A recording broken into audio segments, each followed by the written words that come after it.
Hello विद्यार्थीगण, मैं इसके कश्यप आपके सामने आज प्रस्तावना प्रियम्बल से जुड़ा हुआ विभिन्न एग्जाम में जो विभिन्न प्रश्न पूछा जाता है उसके बारे में आपको बतलाऊंगा।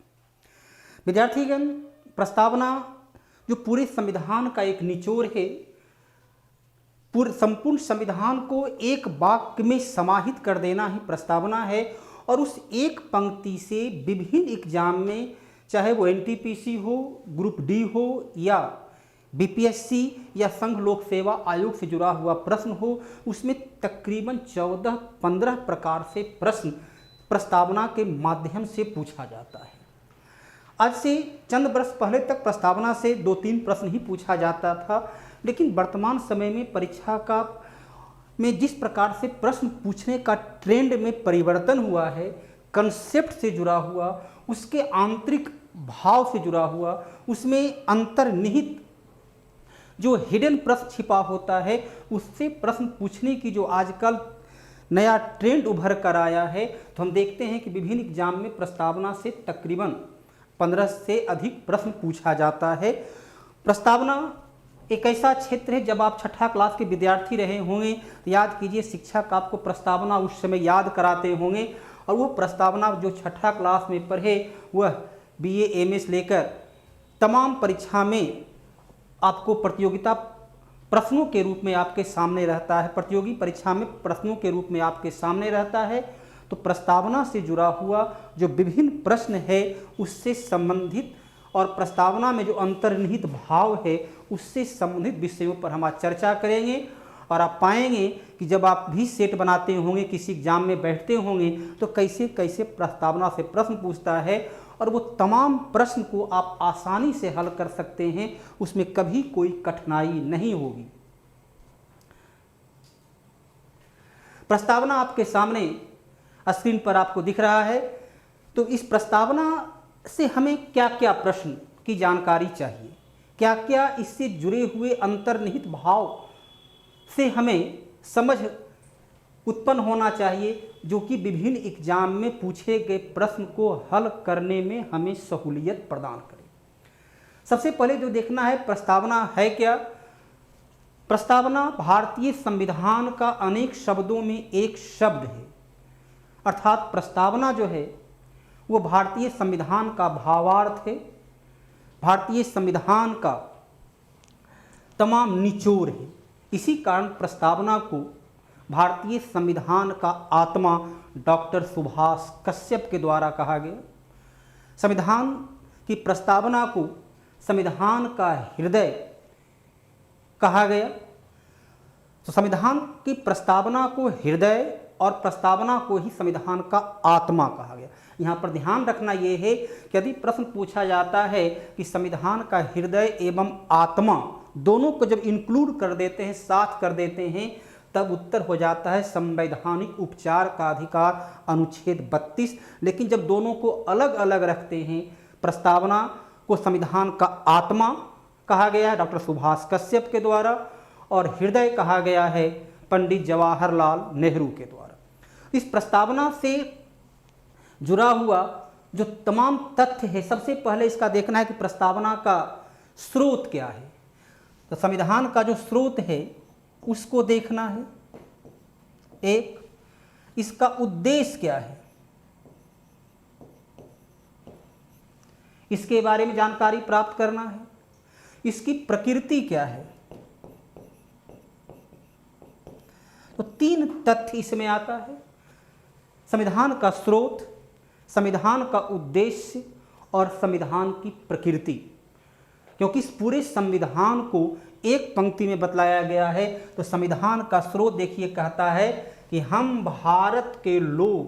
तो संविधान का जो स्रोत है वो है हम भारत के लोग, अर्थात संविधान का निर्माण किसने किया, तो हम भारत की जनता के द्वारा किया गया। तो स्रोत है जनता। दूसरा है उद्देश्य।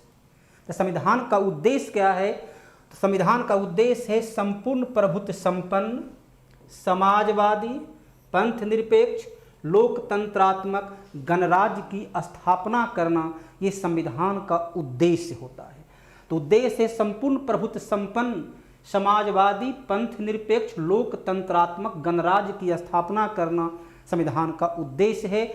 और इसकी प्रकृति क्या है? तो प्रकृति जो है इसका है सामाजिक, आर्थिक, राजनीतिक न्याय को उपलब्ध कराना, विचार, अभिव्यक्ति, विश्वास, धर्म और उपासना की स्वतंत्रता को स्थापित करना, ये संविधान की प्रकृति है, नेचर है। तो संपूर्ण संविधान का उद्देश्य प्रकृति की जानकारी हमें उद्देशिका अर्थात प्रस्तावना से प्राप्त होता है। उद्देशिका को तैयार किसने किया? तो सर्वप्रथम जब संविधान सभा की बैठक चल रही थी तो 13 दिसंबर 1946 को उद्देश्य प्रस्ताव समिति का गठन किया गया, जिसके अध्यक्ष थे पंडित जवाहरलाल नेहरू, जिन्होंने 22 जनवरी 1947 को जो अपना रिपोर्ट प्रस्तुत किया वही उद्देशिका अर्थात प्रस्तावना हुआ कि एक ऐसा प्रकृति का, एक ऐसा उद्देश्य का संविधान निर्माण करना संविधान सभा का उद्देश्य है। तो संविधान का वास्तविक कार्य शुरू होता है जब उद्देश्य प्रस्ताव प्रस्तुत कर दिया जाता है, अर्थात 22 जनवरी 1947 को। विद्यार्थीगण, प्रस्तावना के से ही यह ज्ञात होता है कि भारतीय संविधान को कब अंगीकार किया गया, कब एक्सेप्ट किया गया, कब अपनाया गया। आप पढ़ते हैं कि भारतीय राज्य व्यवस्था के अंतर्गत संविधान दिवस मनाया जाता है 26 नवंबर 1949 को। क्यों? क्योंकि इसी दिन संविधान बनकर तैयार हुआ, संविधान सभा ने इसे अपनाया। तो इसकी जानकारी हमें मिलती है प्रस्तावना से, क्योंकि पूरे संविधान में इसको अपनाने की तारीख का कोई उल्लेख नहीं है सिवाय प्रस्तावना के। और ये आप विभिन्न एग्जाम में जब बैठते होंगे या आप उसका सेट बनाते होंगे तो आपको ये बराबर पूछा जाता होगा, ऐसा प्रश्न मिलता होगा कि प्रस्ताव संविधान को कब अंगीकार या कब स्वीकार किया गया, कब अपनाया गया। यहाँ देखिए तारीख है। इसके अलावा देखिए इसमें एक अप्रत्यक्ष प्रश्न होता है। यहाँ कहता है मिति मार्गशीर्ष शुक्ल सप्तमी संवत 2006 विक्रमी। अब यहाँ संवत 2006 का उल्लेख है जो विक्रम संवत बतलाता है। विद्यार्थीगण, भारतीय संविधान के द्वारा भारत की राज्य व्यवस्था के अंतर्गत 1957 से राष्ट्रीय पंचांग के रूप में शक संवत को अपनाया गया है।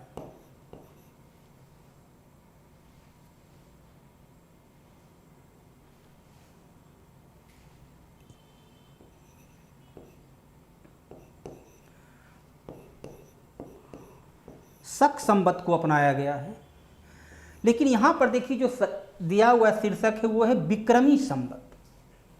तो शक संवत और विक्रम संवत, यहां पर शब्द है विक्रमी संवत। परीक्षा में प्रश्न पूछा जाता है कि भारत का राष्ट्रीय पंचांग क्या है, तो राष्ट्रीय पंचांग है शक संवत, लेकिन यहां पर जो शब्द का प्रयोग है विक्रमी संवत। अब देखिए विक्रम संवत क्या लिखता है, तो यहां ये हुआ ग्रेगोरियन कैलेंडर। जो हम जनवरी, फरवरी, नवंबर जो देखते हैं वो है ग्रेगोरियन कैलेंडर, जबकि ये है विक्रम संवत। इसको यदि आप भूल भी जाते हैं किस विक्रम संवत में है, तो उसको याद रखने का सबसे आसान है कि शक संवत और विक्रम संवत में विक्रम संवत की शुरुआत होती है 57-58 ईसा पूर्व, और शक संवत का जो शुरुआत होता है वो होता है 78 ईस्वी से। यही अंतर है मूलतः। अब यहाँ विक्रम संवत है। अब देखिए 1949 ग्रेगोरियन कैलेंडर, इसमें से आप 57 वर्ष को जोड़ दें, तब जो आपको आएगा वो हो जाएगा 2006 ईस्वी।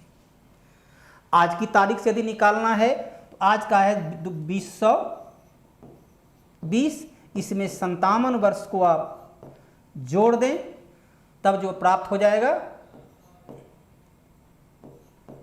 2077। तो आज की तारीख में विक्रम संवत है 2077, शक संवत को निकालना है तो शक संवत में 20 में माइनस कर दें अब 78 वर्ष, तब प्राप्त हो जाएगा शक संवत। इसलिए यदि विक्रम संवत को आप भूल भी जाते हैं तो 1949 में 57 वर्ष जोड़ करके आप विक्रम संवत को ज्ञात कर सकते हैं। तो विक्रम संवत से स्पष्ट हो जाता है आपका। अब इस ऊपर के पंक्ति को चलिए, प्रस्तावना में विभिन्न एग्जाम में पूछा जाता है कि संविधान के द्वारा या प्रस्तावना के द्वारा कितने प्रकार की स्वतंत्रता भारत के नागरिक को प्राप्त होगा। अब देखिए स्वतंत्रता कितना प्रकार का है, तो स्वतंत्रता को आप देखिए, कहता है विचार की स्वतंत्रता 1, अभिव्यक्ति की स्वतंत्रता 2, विश्वास की स्वतंत्रता 3, धर्म की स्वतंत्रता 4 और उपासना की स्वतंत्रता। तो प्रस्तावना के माध्यम से 5 प्रकार की स्वतंत्रता दिया गया है। प्रस्तावना के द्वारा 3 प्रकार का न्याय, सामाजिक न्याय, आर्थिक न्याय और राजनीतिक न्याय उपलब्ध कराया गया है। फ्रांस की क्रांति जो 1789 में हुई थी, विद्यार्थीगण विश्व में 2 ही ऐसी क्रांति है, एक है रूस की क्रांति बोल्शेविक क्रांति और दूसरा है फ्रांस की क्रांति जो विश्व को सर्वाधिक प्रभावित किया। फ्रांस की क्रांति की देन थी स्वतंत्रता, समानता और बंधुत्व। इन तीनों शब्द को प्रस्तावना के माध्यम से ही भारतीय संविधान में शामिल किया गया।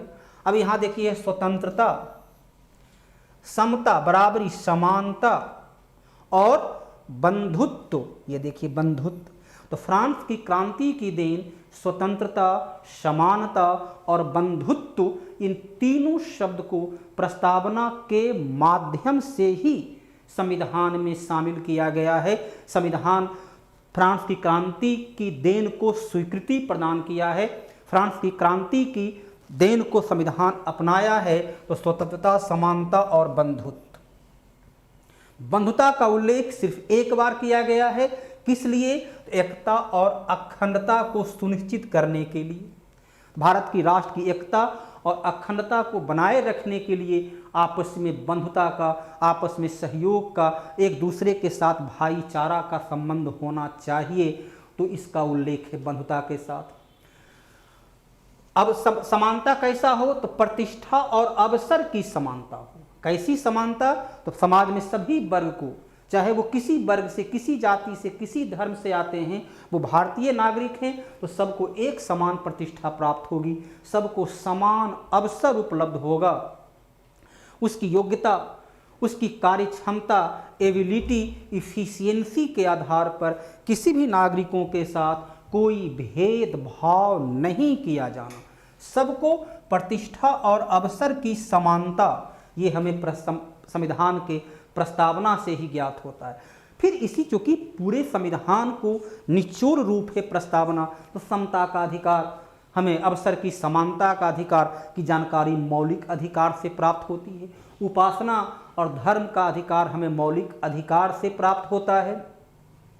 एकता और अखंडता को मौलिक कर्तव्य के माध्यम से संविधान में जोड़ा गया है। तो संविधान से 3 प्रकार का न्याय, 5 प्रकार का विश्वास, 2 प्रकार की समानता और 1 प्रकार की बंधुता का हमें जानकारी मिलती है। तो आप निकाल कर, सेट को निकाल कर देखिएगा, तो उसमें प्रश्न पूछा गया है कितने प्रकार की स्वतंत्रता प्रस्तावना के माध्यम से प्राप्त हुई है। तो 5 प्रकार का विचार, अभिव्यक्ति, विश्वास, धर्म और उपासना की स्वतंत्रता। कितने प्रकार का न्याय? तो 3 प्रकार का सामाजिक, आर्थिक और राजनीतिक न्याय। कितने प्रकार का अवसर? तो प्रतिष्ठा और अवसर की समानता, 2 प्रकार का समानता। कितना प्रकार का बंधुता? तो 1। तो न्याय 3 प्रकार का, स्वतंत्रता 5 प्रकार का, समता 2 प्रकार का, बंधुता 1 प्रकार का। तो ये हमें प्रस्तावना से ज्ञात होता है। संपूर्ण प्रभुत्व संपन्न संप्रभुता, सॉवरेनिटी, संप्रभुता किसी भी राज्य व्यवस्था का सबसे महत्वपूर्ण अंग पाठ होता है। भारत एक संप्रभु राज्य है, तो भारत की संप्रभुता किसमें निहित है, भारत की संप्रभुता किसमें अंतर्निहित है?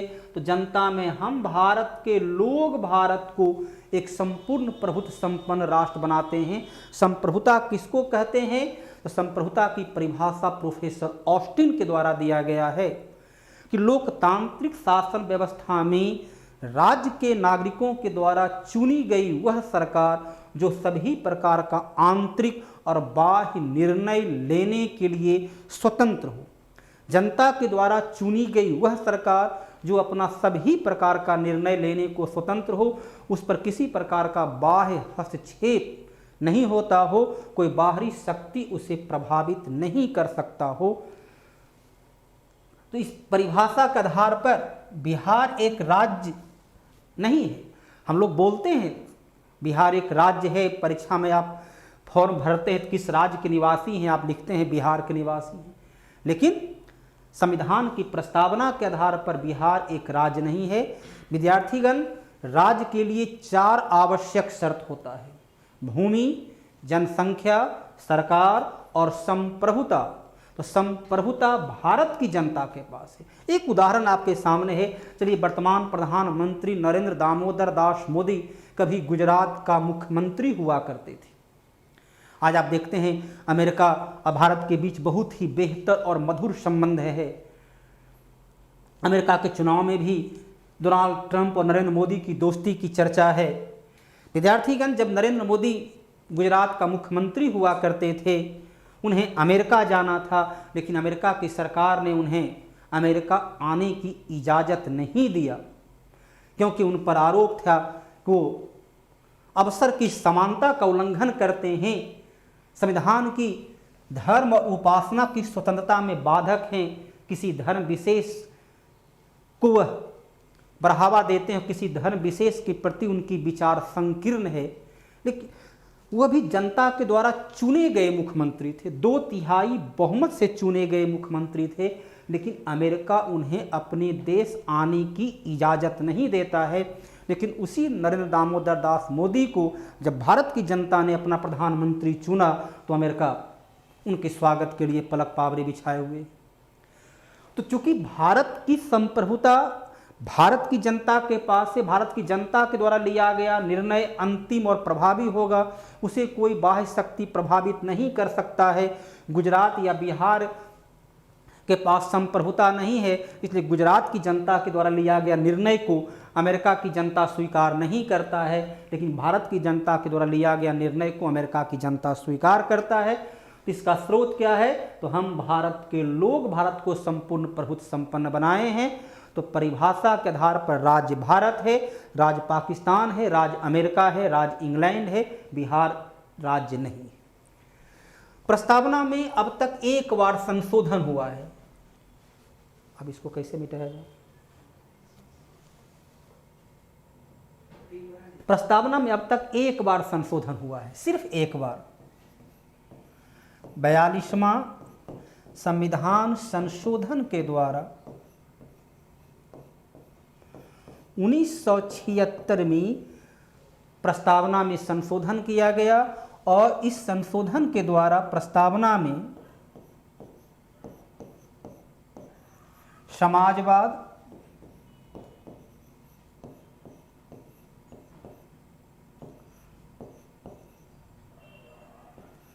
पंथ निरपेक्षता और अखंडता, इन 3 शब्द को जोड़ा गया। प्रस्तावना में अब तक सिर्फ और सिर्फ 1 बार संशोधन हुआ। 42वां संविधान संशोधन के द्वारा 1976 में, तब प्रधानमंत्री इंदिरा गांधी हुआ करती थी। 42वां संविधान संशोधन को भारत के संविधान का लघु संविधान भी कहा जाता है। समाजवाद, पंथ निरपेक्षता और अखंडता। पंथ निरपेक्षता को कई जगह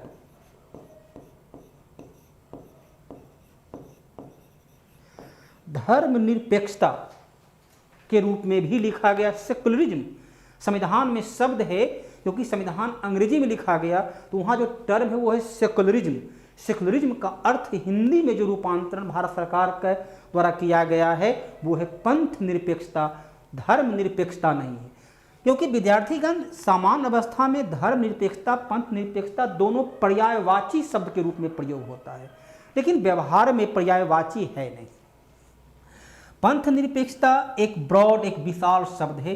पंथ निरपेक्षता में धर्म निरपेक्षता शामिल है, लेकिन धर्म निरपेक्षता में पंथ निरपेक्षता शामिल नहीं है।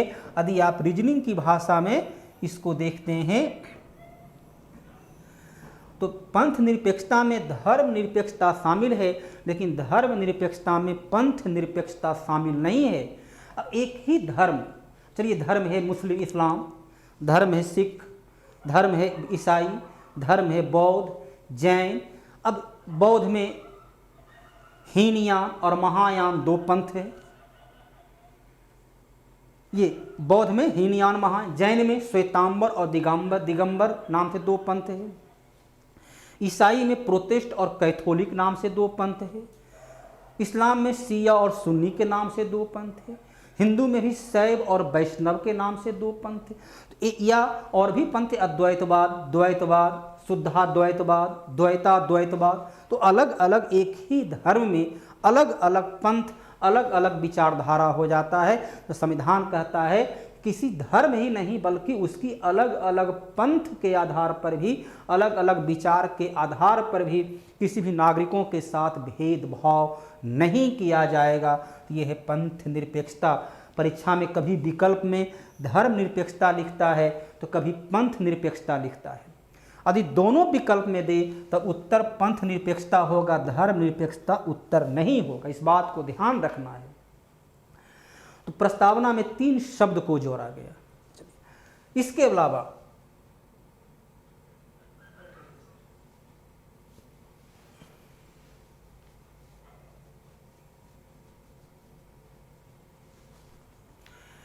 अलावा जो है प्रस्तावना का संविधान के साथ क्या संबंध है, इसको देखना है। एक विवाद उत्पन्न होता है। विवाद में जो मुकदमा किया गया उसे कहा गया बेरूबारी विवाद।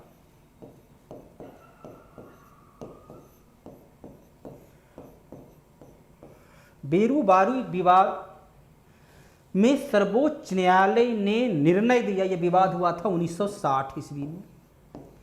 सर्वोच्च न्यायालय ने निर्णय दिया कि प्रस्तावना संविधान का अंग, हिस्सा, पार्ट नहीं है, लेकिन चूंकि संपूर्ण संविधान का भावार्थ प्रस्तावना है, इसलिए संविधान का किसी भी भाग, किसी भी अंश, किसी भी अनुच्छेद पर यदि मत विभिन्नता हो, एक से अधिक मत उभर कर आता है, तब प्रस्तावना के अंतर्निहित इंक्लूड, उसकी छिपी हुई भाव के आधार पर ही उस मत विभिन्नता वाले पंक्ति का, वाक्यांश का व्याख्या किया जाएगा, की व्याख्या की जाएगी।